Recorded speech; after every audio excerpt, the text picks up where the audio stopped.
Hey guys, it's your girl Tamika from LJ's Kitchen. Welcome to my show. I am here with Shawn Eleby, and we are going to make some salmon cakes today. So I wanted Shawn to try something new. I'm not sure if he's used to salmon cakes. Do you make salmon cakes at home? Not at all. Not at all? Okay. So Shawn, tell me before we get started, tell me a little bit about what you do. I'm the CEO of Custom Design Tee, Ball So Hard Custom Design Tee. Make custom t-shirts, usually from 1 to 100. Right. I did make this. Yes. Brought it for as a gift today. Thank you. High school reunion shirt. Yes. This is my logo. I made this for the show today. I want it to look crispy. That looks really nice. I like it. I like it too. Okay. So what kind of shirts have you made for people? Because you were telling me about a really interesting one that had the Superman, because you're going to make one for me for Wonder Woman, right? Right. Yes. I make a shirt that I call my photobomb shirt, which it is comprised of a reflective material. So when nothing's happening, it just looks the same color as the shirt. But when a flash hits it, it lights up and it takes all the attention in the picture. That's why I call it a photobomb shirt. So I you love want it. all the attention in the picture. So it will be the same color as the shirt. Right. The reflective material comes in different colors. Sometimes gold, silver, black. But if it's a gold one, it'll look gold on right, gold. it'll look gold. Okay. On gold, but if you put gold on black, it's a nice effect without it flashing. Yes. But as soon as it flashes, I showed you a picture of it, it lights up and just takes all the attention. I love that. I love that. He showed me one photo with it being like dark, and then the other one was like a big super S on his chest, and it was so sharp. So I can't wait to get my shirt made. Is it really expensive? No. I know it's custom made, so it's your prices are a little different than most t-shirt companies. Well, right, because I don't use ink. I don't do a screen. There's no purchase for a screen. Every shirt is individual and it's unique. So like I said, a lot of people have ideas where they just want to do one shirt, right? And it's just unique to them, and that's pretty much the niche I carved out for myself. Like, okay. I don't always have to make a multiple shirt, but I can do that. So you customize them for whoever needs right. them. So if I want one of a kind, the only shirt in the world, that's what I do. Well, that's cool. I love it. I always tell them that. I was like, how much is it worth to you to have something no one else in the world has? Yes. Even if it's just a shirt. Yes.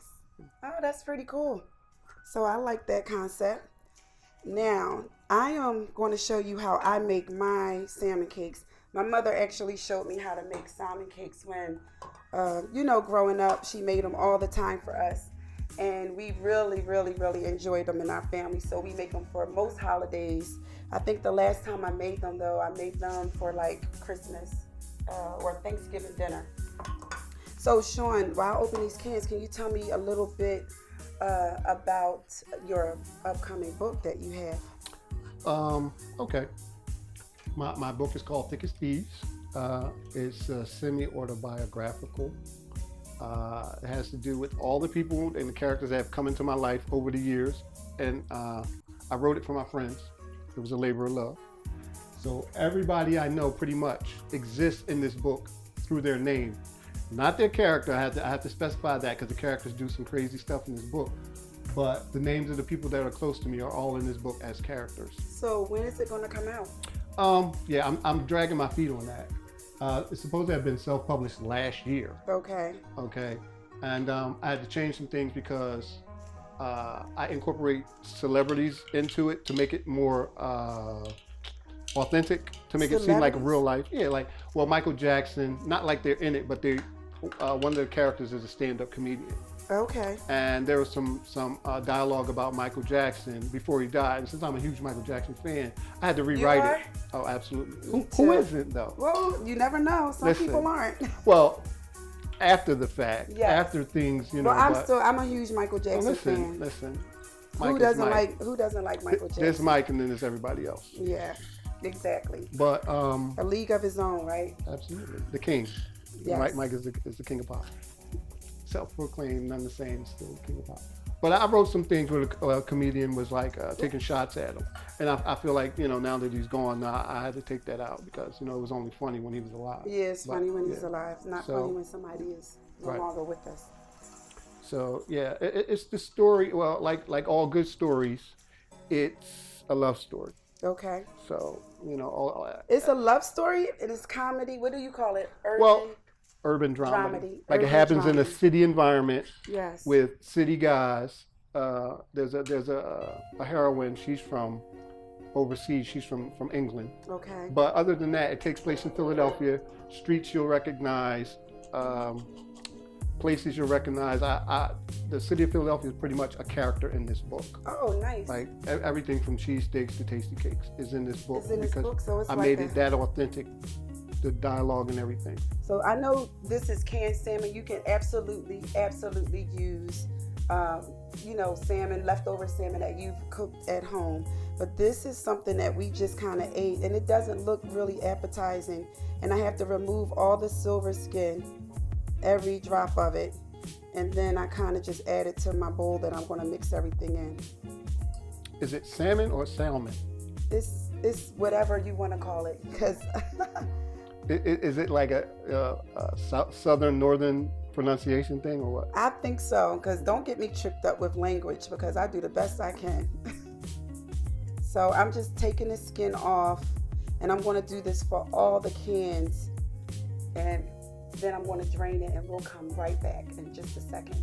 Okay guys, so what we did was I just got rid of all the bones and the skin from the pink salmon that I used, and I just started forking it through, if you can see, just like so. Just want to break it up. You think you can do this at home? Yes. It's not hard. It's not going to be hard, I promise. I'll take a piece of this green pepper. Got to get my vegetables right. I don't think I'm going to use all of it, but we'll see. And I'll just cut it up into some strips. Did the way you cut it have a name? This isn't really julienne. I'm just going to cut it up into some strips, and then I'm going to chop it up the opposite the way way. you took it off around there. Oh, was that like, doesn't have a name. That's just something that's just I your own do. little. Yeah. It just gets rid of all the seeds and everything. So you don't want the green pepper seeds in your food. So, and the membrane. So it gets rid of everything. So tell me a little bit more about what your book entails, and how did you get started in writing? Writing, I'm going to say out of all, I have an artistic personality. Writing is just one of the things that, you do to have an outlet. Okay. Photography is also one of my outlets. Photography as well. Right. So what is it about writing? Why'd you choose writing to give you an outlet? Did writing choose you, or you chose writing? I had a story to tell. Okay. And when you write, you can create the world, you create the narrative, you create the characters, and you tell your story. Right. You can also do it the way you're doing it through video and cooking. You're telling your story through cooking and through your videos. So, this is how I show love to my friends and family, right, by cooking. And that's what I said. That was a labor of love for me. Okay, I wanted got everybody I care about to have a mention in there in some way. I get that. So, yeah. And everything that happens in the book is true. It might not have happened to me, but it might have been a story somebody told me, and I just incorporated it into, That's interesting. Yeah. So what I just did just now was just chop up a green pepper. I already have 3 stalks of celery chopped up. I usually use 1 piece of celery per can of salmon. So that's how I kind of measure. I'm also going to use 2 eggs. I have some Old Bay or seafood seasoning if you can't get Old Bay. And I have some flour as well. And I have a secret ingredient that I never, ever, ever told anybody about because it's going to be in my cookbook, but I am going to share it with those that tune in today. And I don't have it in front of me, but I am going to get it while we continue to talk to Shawn. So that was an outlet for you. When did you get started in writing? In elementary school. In elementary school? Yeah. I wrote a play in elementary school in 6th grade. It's called Junk Food, I think. Really? Yeah, we put on a play. We made costumes. I was a bag of chips. My friend was like Bubble Yum. That's an old gum. And we put these they costumes. don't make bubble yum anymore. No, I don't think so. I'm too old to chew This was in the bubble yum anyway. 70s. I'm just going to slice this through twice. I think it was 79. I was like 1 year old. Okay. You were one. No, you were not. You tried to get me. You were 1 year old in 1970. No, sixth grade. Okay. I had a teacher, Miss Longenberger. What school did you go to? Pennell. You went to Pennell in 6th grade. Joseph Pennell. Yep. Oh, nice. On Oconce Avenue in Nedra. Yes, I know that school very well. She would read to us. She read Charlie and the Chocolate Factory and several other things, and it instilled, a love for writing and reading. Okay. So, Awesome. later on. So, what was your favorite childhood book? Favorite childhood book? Well, I will tell you mine. Mine was The Man Who Never Washed His Dishes. Did you ever read that? Never. Okay. So, quick story. It's about a man who's, I think his wife went away or something, and he wanted to cook dinner for himself. So he began to cook dinner, and then he says, "Oh, tomorrow I'll wash the dishes tomorrow." And then tomorrow turned into the next day, and the next day he began to eat out. He ran out of plates and pots. He started using his pots and pans. He started using his soap dish. He started using everything that we would never use. And one day it rained, and he was so bewildered because he never washed his dishes at that point. And one day it rained really bad, so he took all his dishes out, and that's how he washed his dishes. So even as a child, what do you want to say? Your focus was on cooking and dishes. Yes. And keeping stuff clean, huh? Yes. So you're right where you're supposed to be right now. I'm a germaphobe. A germaphobe? Are you? A germaphobe. A little bit. Well, not the my urge bedroom. To just lick her on the forehead just now, but not my bedroom. My bedroom needs cleaning thoroughly. If any cleaning people are out there, let me know, because I could sure use a maid right now. But I'm a bit of a germaphobe. But that was one of the books that I really, really liked. So we have our celery. I only used 1.5 of a onion. You could probably use a medium onion. And then here's my celery that I already had chopped up. So I'm going to saute this. And then I'm going to come back and add those ingredients to the pot. So we will be right back. So everybody can see. I'm just going to sweat these out just a little bit. I just want them to get translucent. It's not going to be really toasted.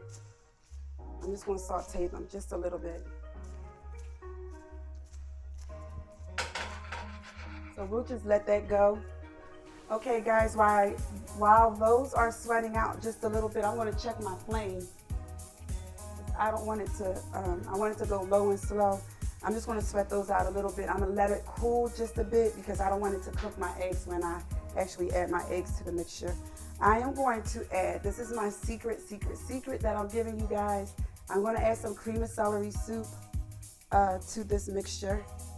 And this is so I have about, I want to say half of a can for, I use 3/4 of a cup. I'm sorry, 3/4 of the can for this. If I used 4 cans, I would use the whole thing. So cream of celery soup, but it only can be one brand. And I have to mention a brand that's in the red and white, but I don't want to mention it.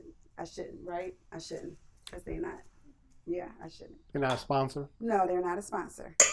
So I won't mention, but it's the one in the red and white can. So what does this add to it? It adds a lot of flavor. It's cream of celery, so it adds some moisture to the mix. It adds a lot of flavor, so it won't be dry and fall apart. Does it affect the cook time? No, not at all. So I'm going to add about a teaspoon of flour also.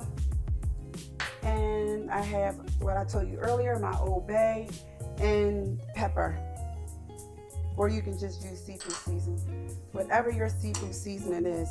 I usually like to crack an egg in the bowl first, just in case I get a shell. So that's that.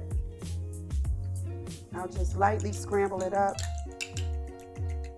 and add it to my mixture. So it looks like that. Okay. So once my celery, onion, and green pepper get done, then we are just going to mix everything together, and then we're going to start making our patties up. Okay. Okay. All right. So we'll be back in a second. So guys, this is how it looks when it's all mixed up. Be sure to let your celery and onions and green pepper cool before you add them to your mixture with the eggs in it, because it can tend to cook the eggs. So we have our cream of celery soup added, 2 eggs, 3 cans of salmon. We made sure that we took the skin off the salmon and the bones out, and celery, onion, green pepper, black pepper, and what else? Your secret ingredient. Oh, I said it, my cream of celery soup. Oh, my Old Bay. I put some Old Bay season. So this is just how I form it. Sometimes if I'm really cooking a lot, I'll make them like really big. But I form it like this. So you almost have like one wet hand, one dry hand. And this is panko crumbs and Italian style breadcrumbs mixed. And I just kind of layer it together like this. And I switch hands. And then I heat my pan to about 375. And I put about, I want to say I put half an inch of oil in it. And I can only tell you it like that because I don't know how else to measure out. I don't measure a lot of things out. So this is how I form it. Make sure it's lots of breadcrumbs on it. Not too thin, but this is just how I form it. And then I'm going to add it to our frying pan. I was playing basketball with my 2 sons. I have 2 teenage sons. Well, at the time, they were teenagers. Mm-hmm. And we were playing basketball at the YMCA against another father and his 2 sons. And after the game, we beat this father-son trio, maybe like two games out of 3. And at the end of the game, the father comes over to me and my sons, and he's like, "Hey man, you and your guys, y'all ball hard, man. You really ball so hard." And we looked at each other and was like, "Yo, listen, the next time we come out here, we're gonna have T-shirts that say ball so hard. Nice. So I went to the store. I got that kind of kids paint, and did it by hand because I paint a little bit. And I actually took it to my barber. What don't you do? You paint. You write books. Yeah, I'm a Renaissance man. Yes. Neo-Renaissance. Okay. I can do everything but sing, but I can write a song. Okay. I can write a song for people who can sing. How about that? But Sounds anyway. good to me. So, can you sing? You hear my voice now? You know what? No, seriously. You need a theme song to open up your show. I do need a theme song. Are you going to help me with that? Well, originally, so I started making T-shirts. Since Philadelphia is a city of leagues, like there's always some kind of softball league or baseball league, yes. Basketball. I started making shirts for guys that I played with to match their sneakers. Okay. Because, Nike makes shirts, but they don't make them to all these candy colors that the sneakers come in all the time. And what are candy colors? Excuse me. Well, if you can see my feet, I have a pair of sneakers on that have a lot of colors on my, So a lot of times, like I think the first pair that I made was for LeBron's, and they were this metallic red at the time. Okay. And Nike didn't make a metallic red shirt. Okay. So my first customer actually made a Nike shirt, because I do knockoffs. I made a Nike shirt to match his metallic red LeBron's. Okay. And from then on, it spread throughout the gym that I was making shirts to match dudes' sneakers, and that's how I got my start. So let me just share one thing with you. What I did turn over these salmon cakes just a little bit. I wasn't ready to turn these over, so we just want to wait, because you want them to be nice and golden brown like this before you turn them over. I usually use 2 spatulas to turn it like so. This one's actually a little lighter than I want, but that's okay. And while we are talking in this pot, I have some elbow noodles boiling. They're ready to come out. I'm sure they're about al dente now. Yes, these are ready. And I'm gonna make some macaroni and cheese. I already made my collard greens. Let me see. So we're gonna let those go for about another 3 minutes, and then we are gonna come back and we're gonna taste them, okay? And then I'm gonna show you my mac and cheese, but I wanna finish hearing your story while I make some more. Okay. I'm gonna finish those up and take those out in about 2 minutes. I'm gonna drain my noodles while you're still talking, but I'm listening. Okay. So initially I started making shirts to match guys' shoes, and word of mouth spread, and I branched out into making shirts for women. So now 99% of my clientele is female, and why is that? well, I think because women are very particular about what they want, and sometimes they can't find it in stores. And also I do a lot of last minute stuff for like baby showers and things where they just want something to give as a gift or wear to Something custom, right? Right, like something that supports the event. You know, birthday shirts. I do a birthday shirt where it has little icons with everything that they're into on it. Okay. Like if you're into dancing or cooking, yours would have like spatula or food, or you know, whatever you're into. I make these happy birthday shirts. Nice. And they're fairly popular. I made I think my best seller. Who's popular that you've sold shirts to? And I'm sorry I cut you off because I want to know what's popular too. Miles J. I sold a shirt. I did his logo for his company. He has a restaurant down south. He's really happy with it. It incorporates a violin. A lot of people don't know that Miles J is a jazz musician. I know who he is. But he also plays the violin. He's multi-talented, actually. I made shirts for the Miami Heat parents when they were in the championship. A friend of mine, rest in peace, Kevin Martin, his cousin, James Jones, played for the Miami Heat, and I made shirts for his parents, and it was to support their players, and a lot of the other mothers of the players got those shirts, so I was really happy about that. And it was told to me that LeBron James saw his mother's shirt, James Jones' mother's shirt, and said, when we win, I want your guy to do it.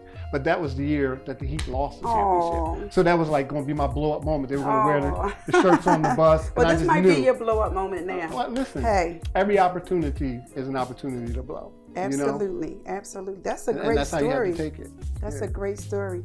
Well, I want to thank you, Shawn, for coming on my show. Thanks for having me. LJ's Kitchen is always about bringing conversation back to the kitchen. So we want to thank Shawn Eleby for coming out and making salmon cakes with us. I'm going to finish these up. I'm going to let Shawn taste some, and then I will go on to the next thing. Thank you, Shawn. Okay, we are back with Shawn Eleby to LJ's Kitchen, and we are going to taste our salmon cakes. Are you ready? I am. Now, I eat mine with a little sriracha and ketchup, but since I don't have it in right now, is that okay that we just taste? That's fine. I'm going in. All right. Mine's is still really hot. It's hot. Maybe I should bring my plate up to my face. It's creamy. I see what the soup did. The cream and celery soup makes it nice and moist, right? Yep. It's very crunchy on the outside. And nice and moist on the inside. And I like that the vegetables are still crunchy too. Yes. Ooh.